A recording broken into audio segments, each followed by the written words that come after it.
ඉතිපිසෝ භගවාන් අරහං සම්මා සම්බුද්ධෝ විඤ්ඤාචරණ සම්පන්නෝ සුගතෝ ලෝකවිදු අනුත්තරෝ පුරිස ධම්මසාරති සත්තා දේව මනුස්සානං බුද්ධෝ භගවාති.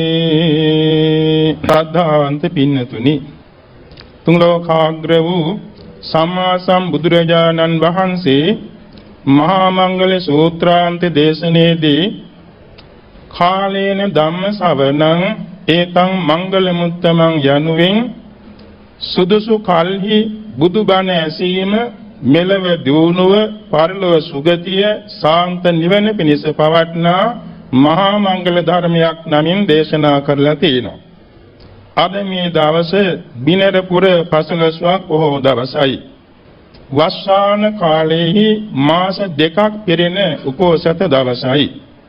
ඈත අතීතයේහි මහා සංඝරත්නයේ පෙරවස් එළඹේ ධ්‍යාන විපස්සනා මාර්ගඵල ප්‍රතිලාභ කරගන්නා කාල පරිච්ඡේදයයි. මේ බිනරපුර පසළොස්වක් බොහෝ දවසේ ආගමික වත්පිළිවෙත් වල යෙදී සිටින සෑම දෙනා වෙත ස්වල්ප වූ අර්ථ සම්පන්න වූ දහම් පදයක් ඉදිරිපත් කිරීමටයි ඉතිපිසෝ ගාථා පාඨේ මාතෘකා කරන්න යෙදුනේ. හිතන්න පුළුවන් මේ තරම් නොයෙක් ධර්ම දේශනා ඇතත් මොකද මේ ඉතිපිසෝ ගාථාව ඉදිරිපත් කළේ කියලා. ඇත්ත වශයෙන් තේරුම් කරගත යුතු අර්ථයක් එහි තියෙනවා. ඉතිපිසෝ ගාථා පාඨය කියන්නේ පින්නතුනි සම්පූර්ණ ත්‍රිපිටක ධර්මයේ අන්තර්ගත වූ බුද්ධ ගුණ දීපක බුදු ගුණ සම්පූර්ණයෙන්ම සම්පින්දනය වූ විශිෂ්ට ගාථාවක් තමයි ඉතිපිසෝ ගාථා පාඨය. සූත්‍රාන්ත දේශනා සිය ගණනක නෙමේ දහස් ගණනක මේ දේශනා පාඨයේ සඳහන් වෙනවා. පින්තුන් අහලා ඇති පරිත්‍රාණ ධර්ම දේශනා කරන අවස්ථාවල දජග්ග සූත්‍රයේදී පළමුවෙන් මේක කියවෙනවා. එතකොට ඉතිපිසෝ ගාථා පාඨයේ තියෙන්නේ අනන්ත බුද්ධ ගුණයන් සම්පින්දනය වූ අර්ථ සම්භාරයක්. මේ මහා පොළොව යම්කිසි සීමා සහිතයි. මහා සාගරයත් සීමා සහිතයි. ඉරහඳ තාරකා වැනි වස්තු සීමා සහිතයි. නමුත් මේ අවකාශයේ ගගනතලයේ සීමාවක් නැති අසීමිත ප්‍රමාණයක් ඇති දෙයක් තමයි අවකාශය කියන්නේ.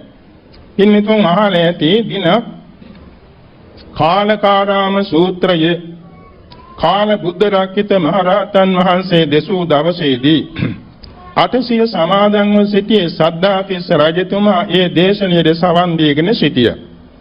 ඒ දේශනය හැන්දෑවේ පටන් ගත්ත තැන සිට අලුයම ඉරෝදාව දක්වා පැවතුණා.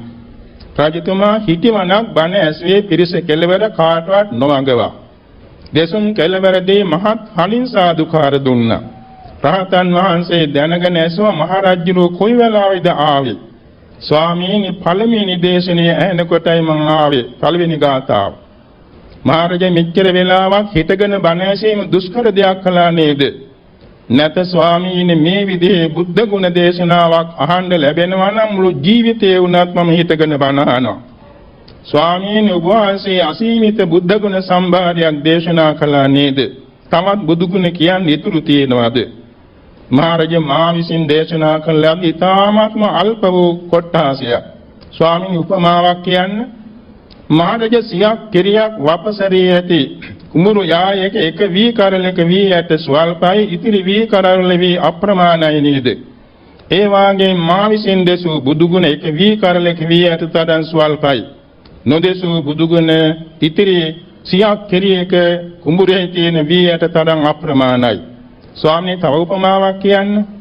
මහරජා දෙගොඩ තලා ගඟක් ගලන වෙලාවේදී ඒ ගඟට ඉදිකටු මලක් ඇල්ලුවාම ඉදිකටු මලින් ඇතුල් වී පිට වෙන ජලය තා ස්වල්පයි.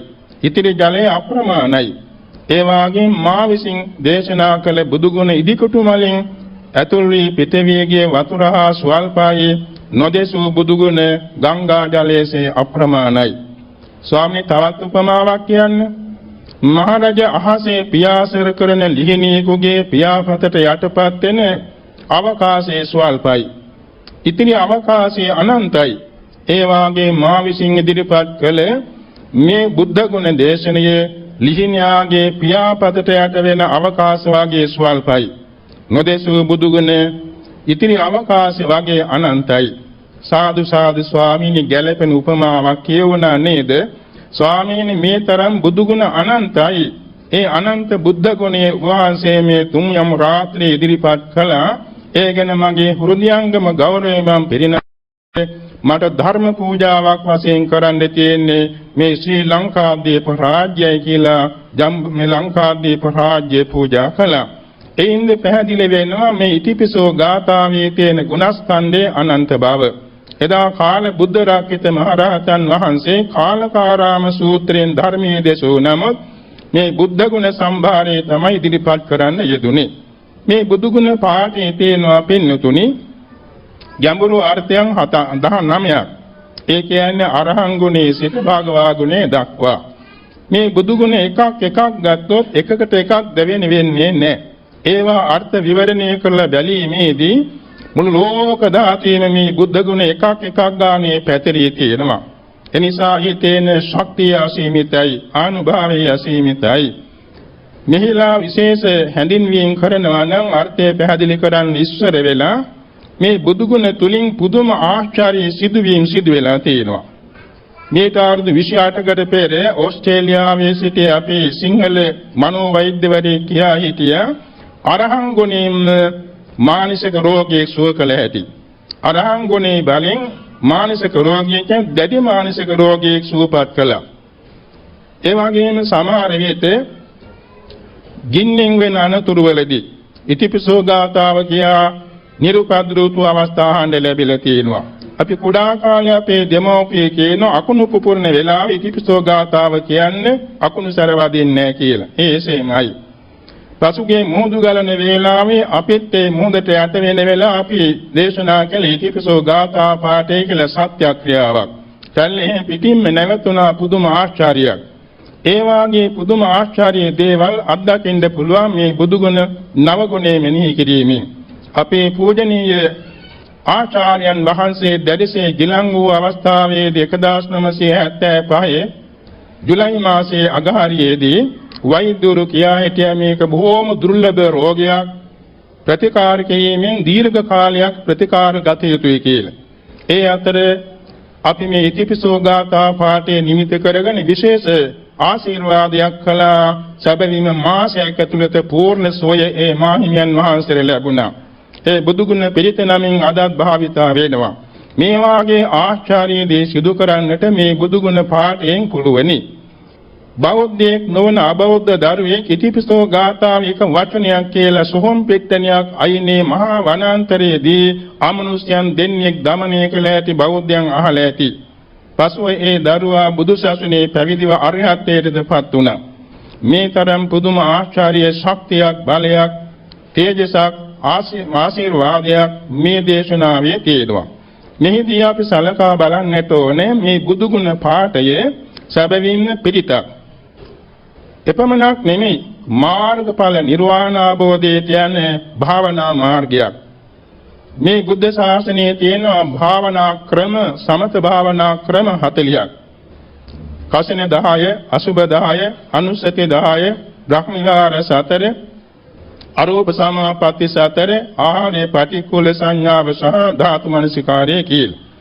ඒ 40ම වඩන්නට පළමුවෙන් කළ යුතු වන්නේ බුදුගුණ භාවනාවයි. බුදුගුණ භාවනාව නිසිසේ වැඩෝ කෙනෙකුට සැබවින්ම අනිත් සියලුම භාවනාවන් කරන්න තරම් පුදුම ශක්තියක් ඇති වෙනවා. වෙනත් භාවනාවක් කරන කෙනෙකුගේ අතරමං වීමක් වුණොත් ඊළඟට ගත යුතු වන්නේ බුදුගුණ භාවනාවයි. බුදුගුණ මෙනෙහි කිරීමෙන් ඒ අතරමං වීම සියල්ලම වෙනස් වෙලා නිසි මාර්ගයට අනුව භාවනා දියුණු කරගන්න පුළුවන්කම ලැබෙනවා. එනිසා මේ ඉතිපිසෝ ගාථා පාඨේ දහස්වර දසදහස්වර කිව්වත් මදි. මේකේ තේරුමත් අපි එක්තරා ප්‍රමාණයකට හදාarලා තියෙන්නට ඕනේ. මේ සඳහන් වෙනවා ඉතිපි කියන්නේ මේ පදයෙන් නිපාත පදයෙන් මෙසේත් මේ ගුණේ පවතිනවා කියන අර්ථ විවරණය කරන්න ඒ මුලින්ම ඉතිපි කියන වචනයෙන් ප්‍රකාශ කරනවා.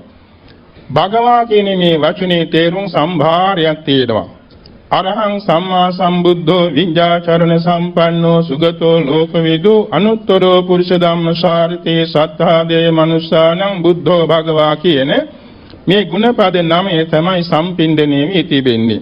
පින්තුන් අහලා ඇති කාවන්තිස්ස රජතුමාගේ කාලයේදී දීඝවාපී චෛත්‍ය රාජන් වහන්සේ ගොඩනගමින් තිබෙන අතරතේ සතඩස් කොටුව දක්වා චෛත්‍ය නම් වල තවත් දුරට චෛත්‍ය කර්මාන්ත කරන අතර තරුණ භික්ෂූන් වහන්සේලාද ගල්ගොඩවල වැලි ආදී ගෙනින් උඩට දින සිරතක් තිබුණා.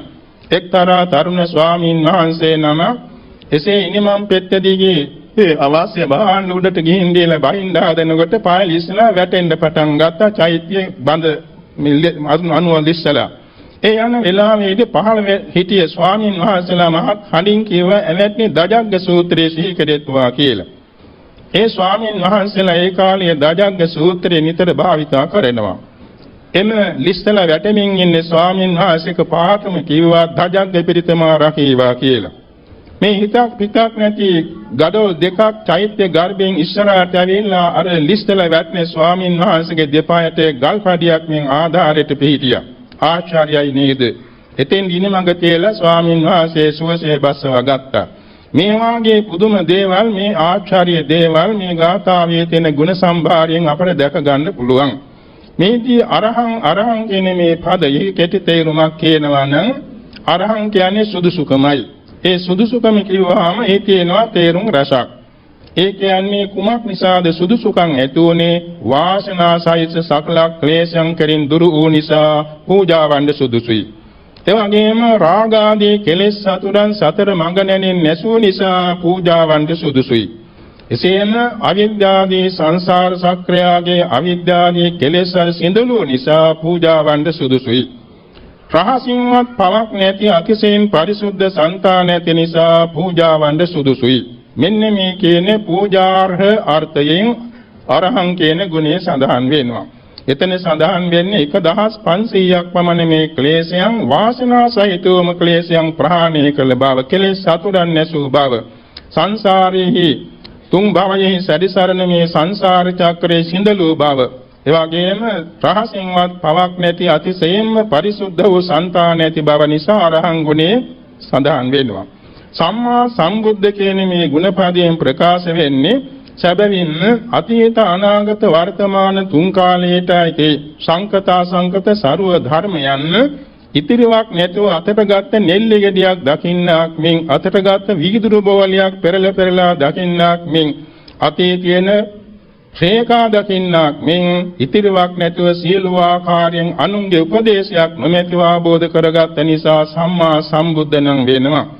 එහිදී සඳහන් කරන්නේ ලෝක ධාතුවටයි ලෝක ධාතුවටයි උද ලෝකයෙන් ඊතර උද ධර්මයන් ආරි සත්‍ය හතරට නම් ආબોධ කර ගැනීමයි. ලෝකයට ඇති සියල්ලම දුක්ඛ සත්‍ය, සමුදය සත්‍ය දෙකට වැටෙනවා. එවැගේම ලෝකෝත්තර ධර්මයන් නිරෝධ සත්‍ය, මාර්ග සත්‍ය දෙකට අයිති වෙනවා. මේ සියල්ලේ තථාගතයන් වහන්සේ තමන් වහන්සේම ආબોධ කරගත් නිසා සම්මා සම්බුද්ධ නම් වෙනවා. විඤ්ඤාචරණ සම්පන්න කියන මේ තැන මහා කරුණාවයි මහත් ප්‍රඥාවයි දෙක කියවෙනවා. ඒ මහත් ප්‍රඥාව කොටස් 8කට බෙදී යනවා. විදර්ශනා ඥානය, මනෝමය 이르දි ඥානය, 이르දි විද ඥානය, දිව්‍ය ශ්‍රෝත ඥානය, පරිචිත්ත විඥානනා ඥානය, පූර්වේ නිවාසානුපුති ඥානය සහ දිව්‍යං චක්ෂර විඥානයත් ආශ්‍රවක්ෂේකර ඥානයත් 8. චරණ ධර්ම 15ක් තියෙනවා. ඉන්ද්‍රිය සීල සංවරය, ඉන්ද්‍රිය සංවරය, භෝජනයේ පමන දැනීම, ජාගරියාන යෝගය, සද්ධාව, හිරිය, උත්තාපේ, බහුශ්‍රතතාවේ, පරාක්‍රම, වීරිය, ස්මෘතිය, ප්‍රඥාව, ප්‍රථම ධ්‍යාන 25, ද්විතිය ධ්‍යාන 14, තෘතිය ධ්‍යාන 14, චතුර්ථ ධ්‍යාන 16 කියන මේ 15 චරණ ධර්ම. මේ සමන්විත බැවින් විද්‍යාචරණ සම්පන්න නම් වෙනවා. සුගතෝ කියන මේ ගුණෙන් තේරුම් රසක් කියවෙනවා.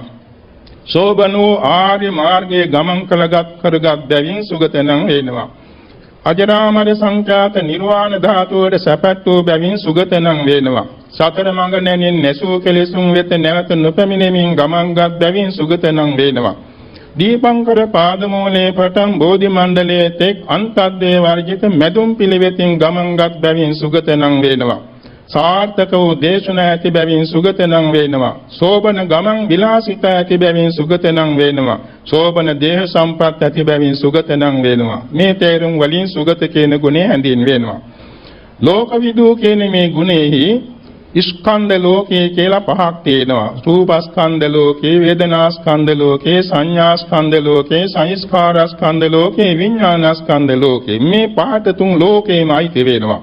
ඒ සීලම ලෝක තත්ත්වේනුත් එවැගේම සත්ව ලෝක, සංස්කාර ලෝක, අවකාශ ලෝක, ඒකවෝකාර ලෝක, චතුෝකාර ලෝක, පංචවෝකාර ලෝක, කාම ලෝක, රූප ලෝක, අරූප ලෝක, සංඥා ලෝක, අසංඥා ලෝක, නේව සංඥා, නා සංඥා ලෝක ආදී වූ බොහෝ ලෝක තත්ත්වයන් තියෙනවා. ඒ සියල්ලම සරුවඥන් වහන්සේ චතුරාර්ය සත්‍යයට නම් වමින් ආબોධ කරගත් නිසා ලෝකවිදූ නම් වෙනවා.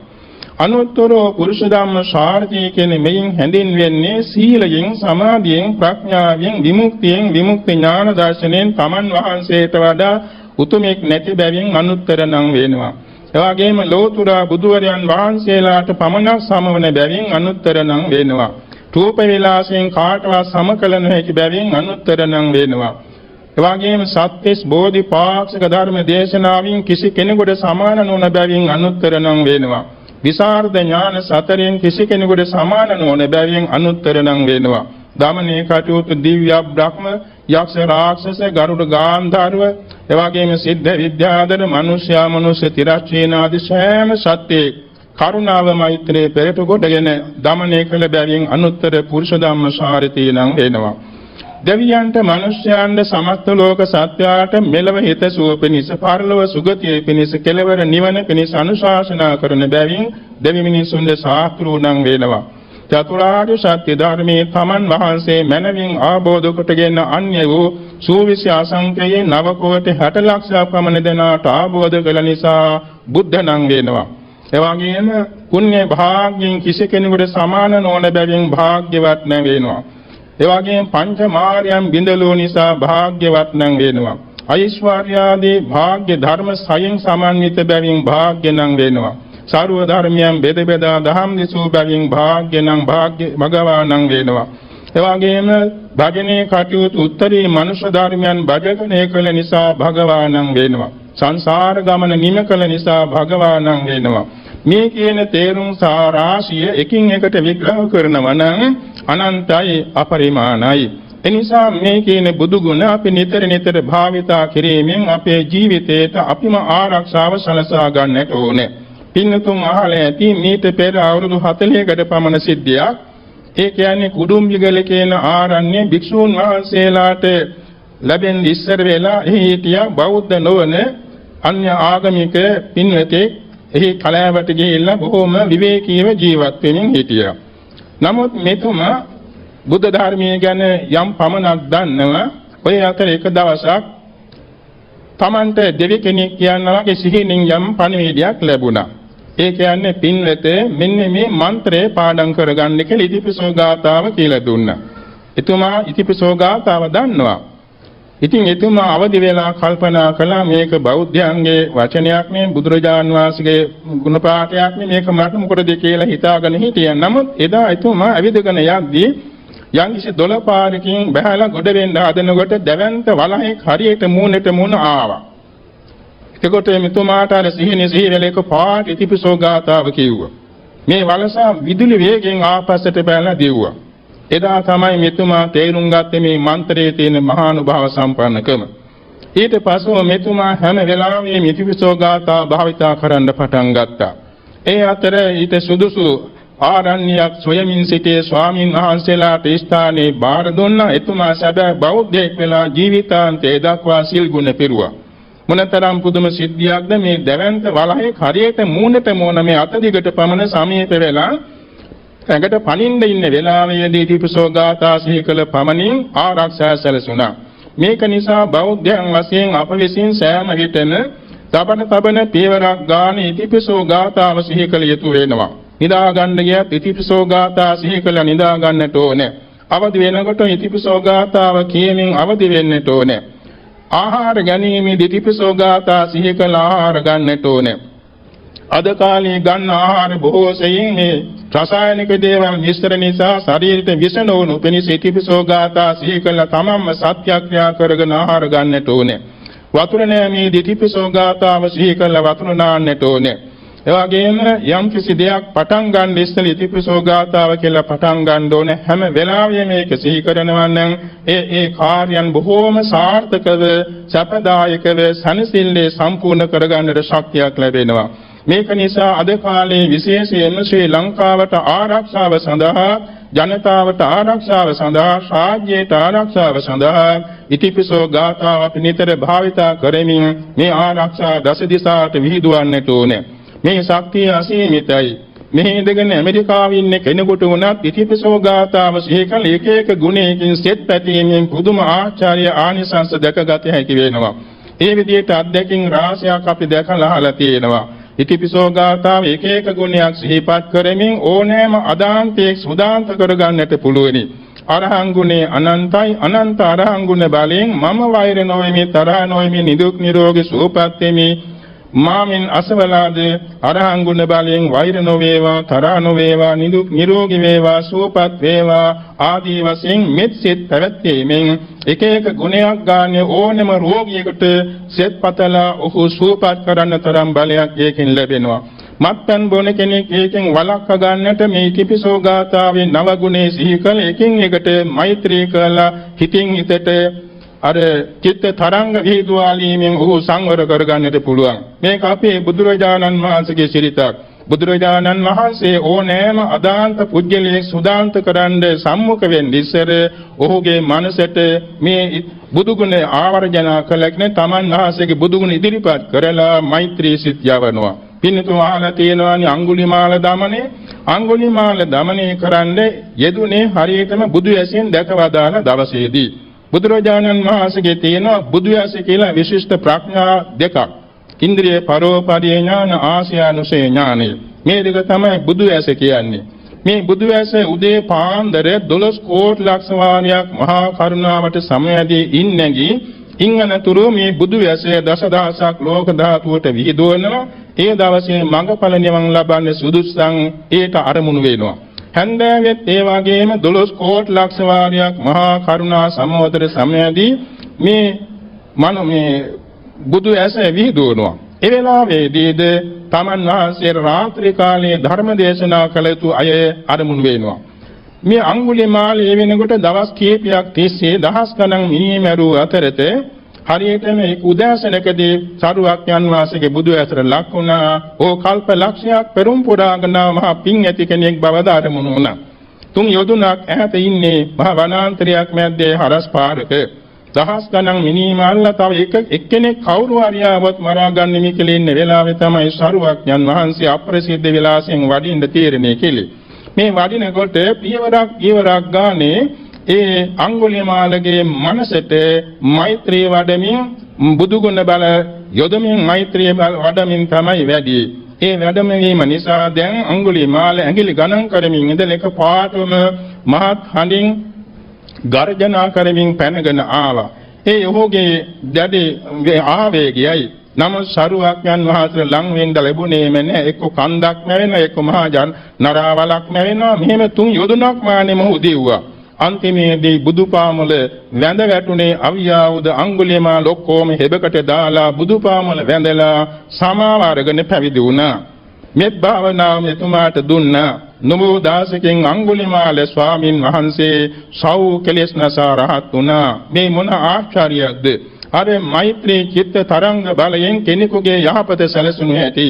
මේ වාගේ අඟුලිමාල දමනේ මෙන්න ආලවක දමනේ, කරරෝම දමනේ, සූචි රෝම යක්ෂ දමනේ, එවාගේම බකබ්‍රහ්ම දමනය, අරවාල නාගරාජ දමනය, එවාගේම අග්නිසික ධූමසික නාගරාජ දමනය, කෝට දණ්ඩ බ්‍රාහ්මණ දමනය, සෝන දණ්ඩ බ්‍රාහ්මණ දමනය, පොක්කර සාකේ බ්‍රාහ්මණ දමනය වැනි හැම තැනකදීම සරුවක්ඥන් වහන්සේ ඒ පුද්ගලයන්ට තමන් වහන්සේගේ ගුණ ඉදිරිපත් කරලා මෛත්‍රී චිත්ත තරංග විහිදුවලා තමයි ඒ අතන් දමනය කරලා සරණ සීලයේ පිහිටුවලා සමහර කෙනෙක් මාර්ගඵල නිර්වාණ ධාතුවේ පිහිටවන්න සමත් උනේ.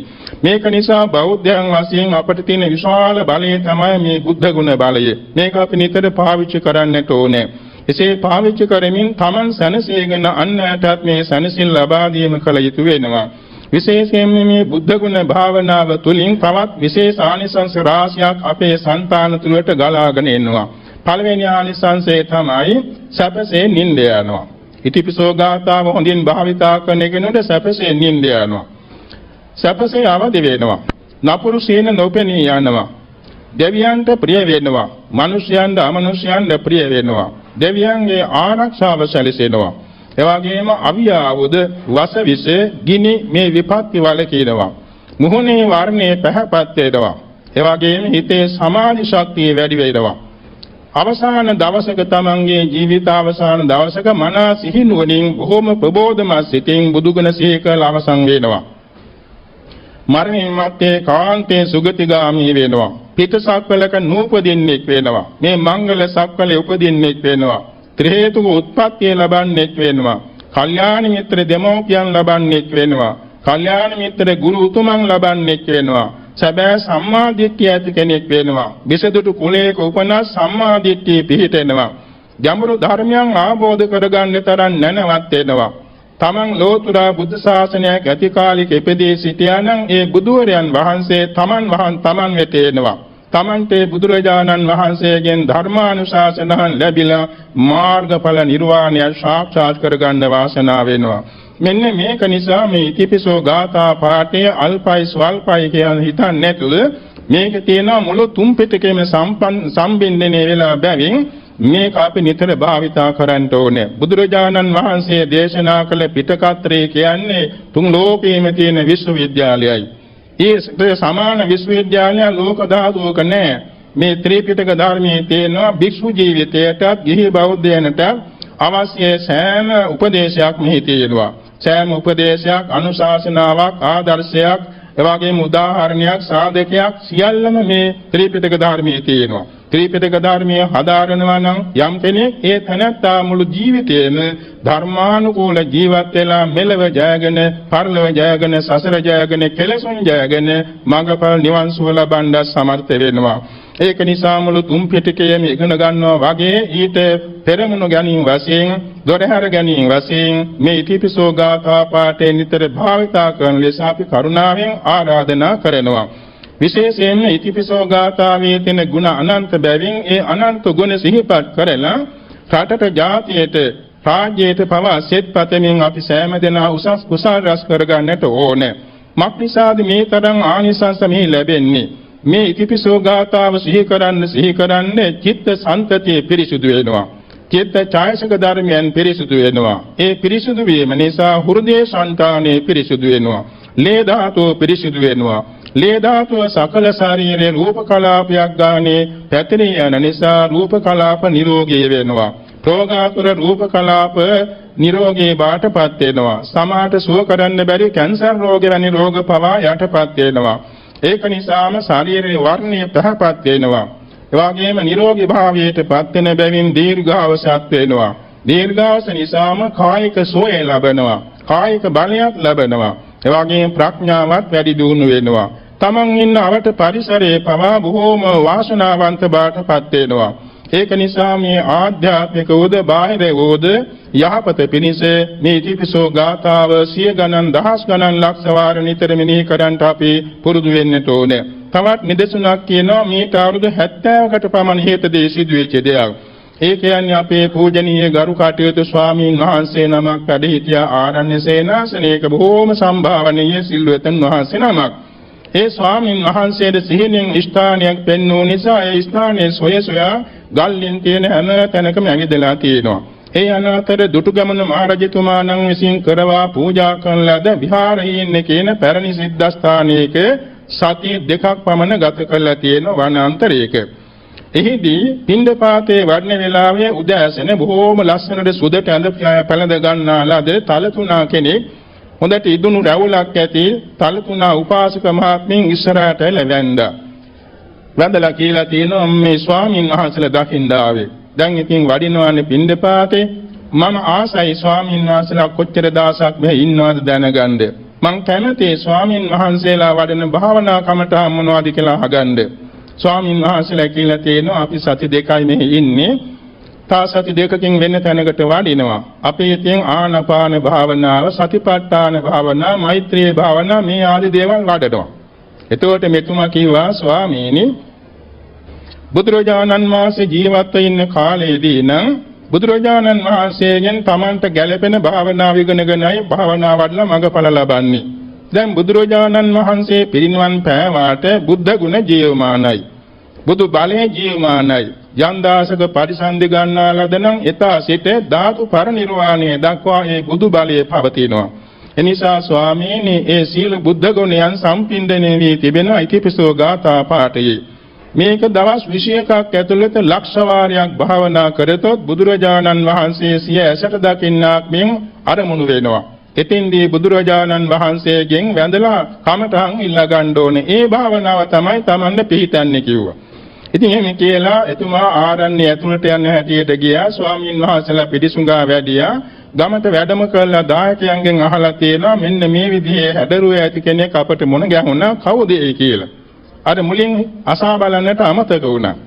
දායකවරු කිව්වා ඒ වගේ කෙනෙක් මේ ගම් පළාතකවත් නැහැ කියලා. ආපසු ආරණ්‍යයට ගියාම දකින්න හිටියේ නැහැ. සැබවින්ම මේ ආර්ය දේවතා කෙනෙකුගේ පණිවිඩයක් වෙන්නට ඕනේ. ඉතින් ස්වාමීන් වහන්සේලා නිසි ආරණ්‍ය සොයාගෙන මේක කරලා බැලුවා. 100%ක්ම සත්‍යයි. උන්වහන්සේලා අතරින් 5 දෙනෙක් මේ වැඩේ කරලා බොහොම ලස්සනට ඒ කියන්නේ දවස් 21ක් ඇතුළත ලක්ෂ වාරයේ පිරීගෙන යන ආසන්න වෙනකොට ජීවමාන බුදුරජාණන් වහන්සේ මෙන්න තමන්ගේ මනසට මැවි අරමුණු වෙනවා. එසේ අරමුණු වීමේදී කම්පා නොවි සාදුකාර නොදී වැඳ වැටීමක් නොකර සමාධියෙන්ම භාවනා කමටන් ඉල්ලුවායටයි මේක ලැබෙන්නේ. ඉතින් මේ තරමට ආචාර්යයි නේද මේ ඉතිපිසෝ ගාථාවේ තියෙන ගුණ මහිමය. එනිසා මේ සම්බන්ධව අපි නිතර ඒ ගැන හිත යොදන්නට ඕනේ. හැම තැනකදීම ඒ කියන්නේ රාජකාරියකට යත, ඒ වගේම වෛද්‍ය සේවයකට යත, අධ්‍යාපන සේවයකට යත හැම තැනකදීම හැම රාජකාරියකදීම මේ ඉතිපිසෝ ගාථා භාවිතා කරමින් මේ ප්‍රයෝජනෙ ලබන්නට අපි අදිෂ්ඨාන කරගන්නට ඕනේ. විශේෂයෙන්ම අධ්‍යාපනය ලබන කුඩා දරුවන්ට ඉතිපිසෝ ගාථාවෙන් ගොඩක් ප්‍රයෝජන ගන්නට පුළුවන්. තමන් උදේ පාන්දර නැගිටලා තන්පානී කළ පිරිසුදු වෙලා බුදුන් වැඳලා පන්සිල් අරගෙන ස්වල්ප වේලාවක් මේ බද්ධ පාරියංක වගේ ධර්මණියේ ගොතාගෙන වාඩි වෙලා ආනාපාන සතියට හිත යොදනවා. ආනාපාන සතිය විනාඩි කිහිපයක් මෙනෙහි කරලා ඉතිපිසෝ ගාථාව සිහි කරලා මේ බුදුගුණ බලයෙන් මගේ අධ්‍යාපන කටයුතු සාර්ථක වේවා කියලා හිතාගෙන නැගිටලා පාඩම් කරනවා. මෙන්න මේ සැලැස්මන ජීවිතයේ සකස් කර ගැනීමේදී පුදුම විදිහේ ආශ්චර්ය ප්‍රතිඵලයක් නෙලා ගන්නට පුළුවනි. ඒක නිසා අපි ඒ සම්බන්ධ විතාම කාරුණිකව ආරාධනා කරනවා පින්වත් අපේ ජනාධිපතිතුමා නම් ප්‍රධාන එම පින්වත් ආර්යව ප්‍රධාන කොට ඇති මේ සහභාගී වෙන මැතිතුරුන් ප්‍රභූවරයන් සහිත සෑම දෙනාටම එවාගේම පාසල් ගුරු මණ්ඩල වලටත් එවාගේම ශිෂ්‍ය ශිෂ්‍යාවනටත් අනිකොත් මේ නිලධාරි මණ්ඩල වලටත් ශ්‍රී ලංකා දීපවාසී සකල බෞද්ධ ජනතාවටත් මේ දහම් කතාට සවන් දෙන ලෝකවාසී සීලම ජනතාවටත් අපි කරුණාවෙන් ආරාධනා කරනවා මේ ඉතිපිසෝ ගාථා භාවිතා කරමින් තමන් සැනසී ලෝට සැනසීල බෙදා දෙමින් තමන් බලාපොරොත්තු වන දෙලව දුණුවයි සුගති සැපතයි කෙලවර සාන්ත නිවනයි ප්‍රාර්ථනා කරේත්වා කියලා මම ආරාධනා කරනවා.